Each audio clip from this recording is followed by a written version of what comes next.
Have you ever asked yourself, what is the true condition of my heart before God? Not the one people see, not the one you show in public, but the one God alone can examine, the private, hidden heart, the one that still wrestles with bitterness, still struggles with secret fears, still longs for healing and wholeness. In a world full of noise and distraction, have you taken time to guard it, to present it before God with reverence, with truth, with surrender? Because the heart is everything.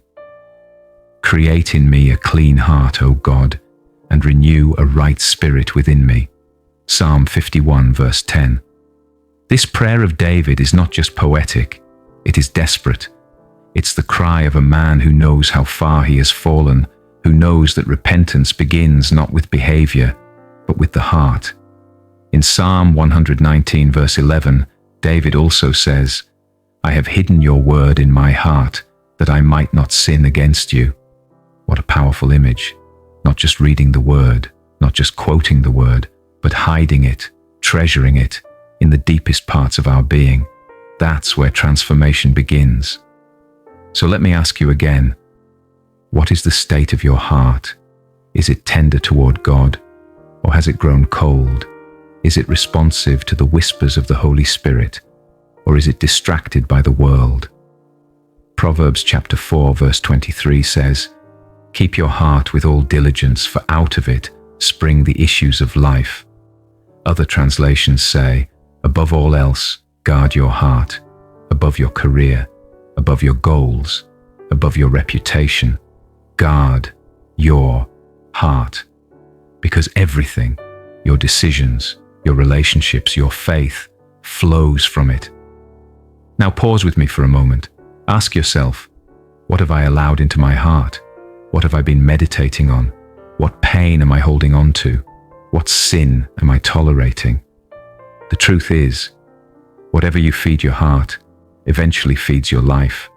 If you feed it unforgiveness, it grows into bitterness. If you feed it fear, it grows into anxiety. But if you feed it the word of God, if you feed it truth, if you feed it worship, then your heart becomes a fountain of peace, a reservoir of joy, a stronghold of faith. Psalm 26 verse 2 says, examine me, O Lord, and prove me. Try my mind and my heart. What a bold request. But that's what spiritual maturity looks like. It's saying, Lord, shine your light on every corner of my heart, even the parts I've hidden, even the pain I've buried, even the habits I've excused. You see, it is the heart that determines how you love, that determines how you forgive, that determines whether you walk in purity or in pretense. Jesus said in Matthew chapter 5 verse 8, blessed are the pure in heart, for they shall see God. The pure in heart will see God. That's not just a future promise for heaven. It's a present reality for those who walk with sincerity, with honesty, and with surrender. But how do we protect the heart? How do we keep it from being contaminated by the world? The answer is simple, but not easy. You guard your heart through the word. You guard your heart through prayer. You guard your heart by filtering what you watch, what you listen to, what you dwell on. Romans chapter 10 verse 17 says, faith comes by hearing, and hearing by the word of God, which means fear can also come by hearing, doubt can also come by hearing. Be mindful of what enters your heart through the gate of your ears and the gate of your eyes. And when you stumble, because we all do, come back to God with your whole heart.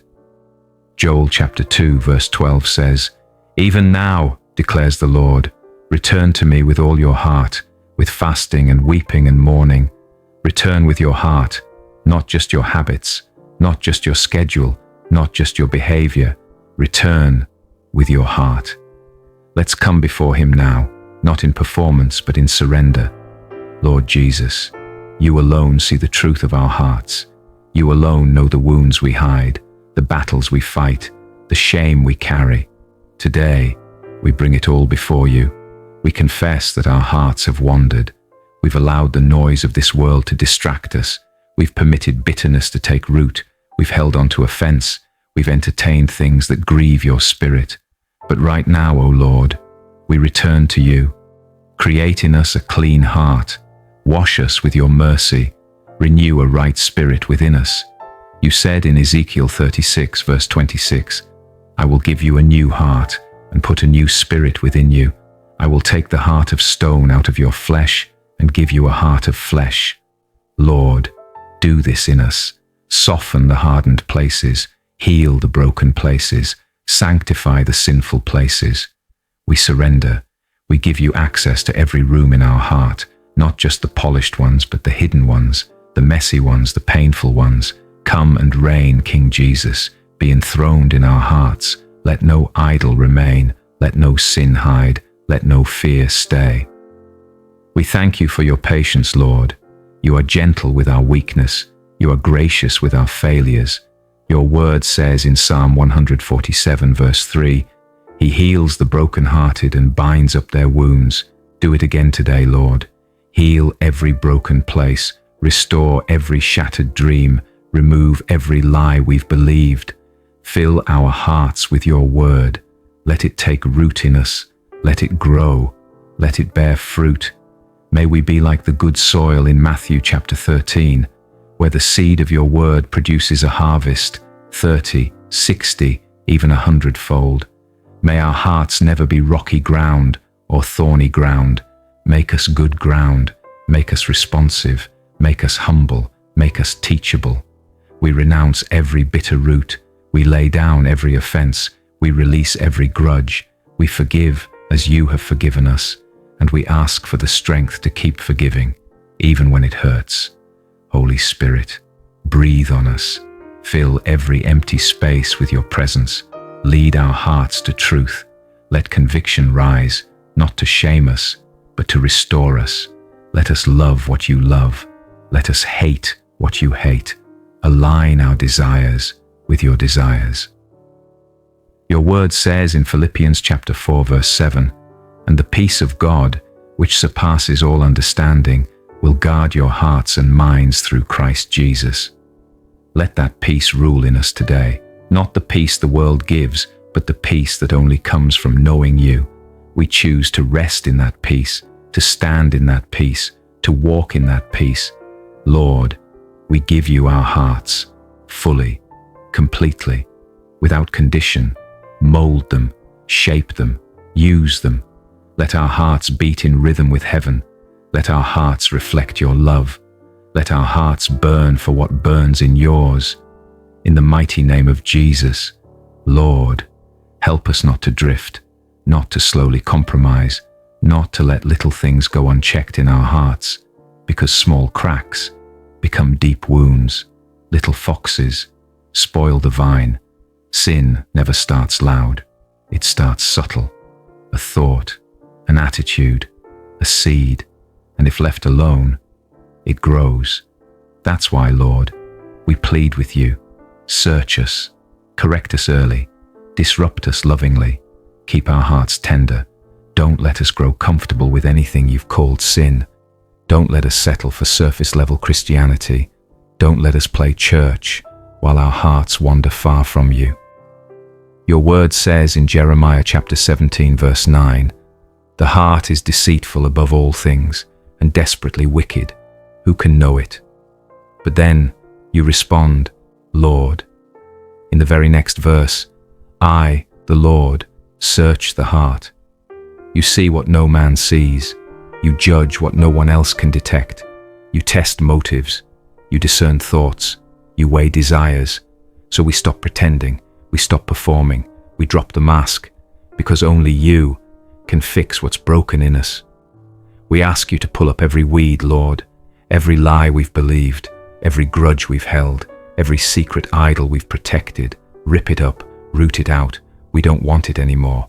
No more justifying sin. No more flirting with compromise. No more almost obedience. We want full obedience, not for appearance, not for applause, but because you are worthy. God, we want you more than we want comfort, more than we want success, more than we want to be right. Take away anything that competes for your place in our hearts. Your word says in James chapter 4, verse 8, Draw near to God, and he will draw near to you. Cleanse your hands, you sinners, and purify your hearts, you double-minded. Lord, we confess we've been double-minded. We've tried to keep one foot in the kingdom and one foot in the world. We've tried to hold on to sin with one hand while reaching for your blessings with the other. Forgive us, cleanse our hands, purify our hearts, make us single-minded, fully devoted. And God, help us love you deeply, not just in emotion, but in action, in how we forgive, in how we serve, in how we speak, because love is not just felt, it's shown. Help us love you more than our comfort, more than our pride, more than our plans. Let our hearts echo the words of Psalm 86 verse 11, "Unite my heart to fear your name." We don't want a divided heart. We want a heart that is steady, anchored, pure, a heart that is not tossed by every wave of emotion, a heart that is not deceived by every false voice. Let us discern truth from error. Let us crave holiness, not hype. Let us burn for purity, not popularity. Your word says in 2 Timothy chapter 2 verse 22, "Flee youthful passions and pursue righteousness, faith, love and peace, along with those who call on the Lord from a pure heart."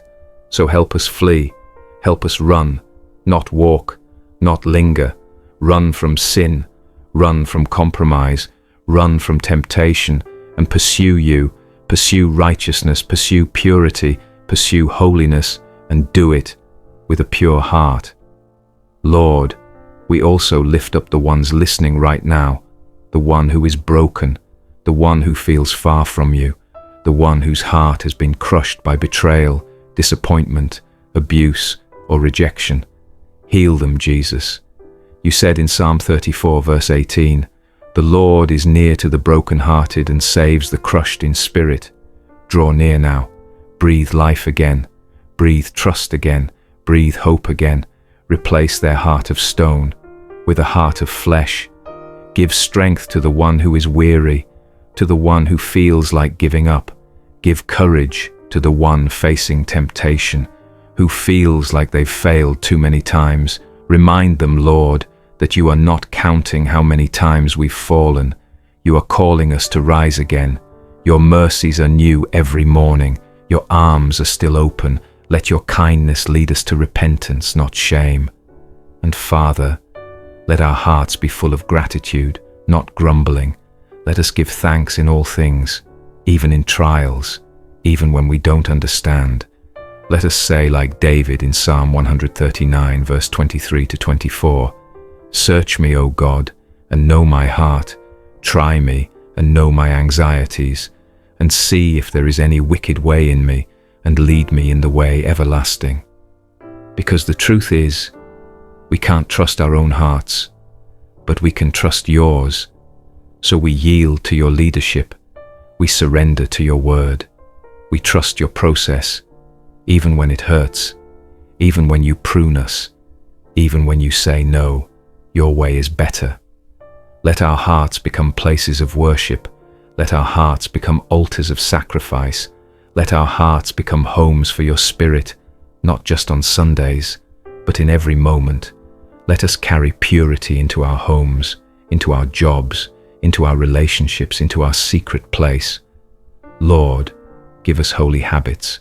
Give us holy desires. Give us holy convictions. Let us live not for applause, but for obedience, not for comfort, but for closeness, not for religion, but for real relationship with you. We declare over our lives, the world will not have our hearts, bitterness will not have our hearts, lust will not have our hearts, greed will not have our hearts, fear will not have our hearts. Jesus, you alone, have our hearts. Let our hearts overflow with worship. Let them overflow with joy. Let them overflow with compassion. Your word says in Colossians chapter 3 verse 15, "And let the peace of God rule in your hearts, to which also you were called in one body, and be thankful." So we let peace rule, not anxiety, not control, not panic, but peace. And we are thankful, even in the waiting, even in the wilderness, even in the unknown. We're not grateful for the pain, but we're grateful that you are with us in it. We trust your pruning. We trust your pace. We trust your promises. Your word says in 1 Samuel 16 verse 7, "Man looks at the outward appearance, but the Lord looks at the heart." So Lord, help us live for what you see, not what people see. Let our integrity matter more than our image. Let our character matter more than our clout. Let our secret life be pleasing to you, not just our public life. We close this time, Father, not with mere words, but with deep longing to be changed, to be refined, to be made more like Jesus. You said in Ezekiel 11 verse 19, "Then I will give them one heart, and I will put a new spirit within them, and take the stony heart out of their flesh, and give them a heart of flesh." Give us one heart, one mind, one purpose, one love. And as we walk through this day, remind us to guard our hearts, to watch over what we meditate on, to filter what we entertain, to align with your word, to surrender to your spirit. Let us never forget, that revival doesn't begin in the crowd, it begins in the heart. If you've been blessed by this message, would you do something simple but powerful? Type Amen in the comments. It's a public declaration of a private surrender. Tell us how we can pray for you. We read every comment. We truly do. And if you haven't already, subscribe and become part of this growing family, a family of believers, a family of surrendered hearts. And don't keep this moment to yourself. Share it. Share it with someone who needs peace, who needs healing, who needs a fresh start. When you share this video, you become part of spreading the gospel, and heaven sees it. Now, may your heart be soft, your mind be still, your spirit be sensitive, and may the peace of our Lord Jesus Christ go with you always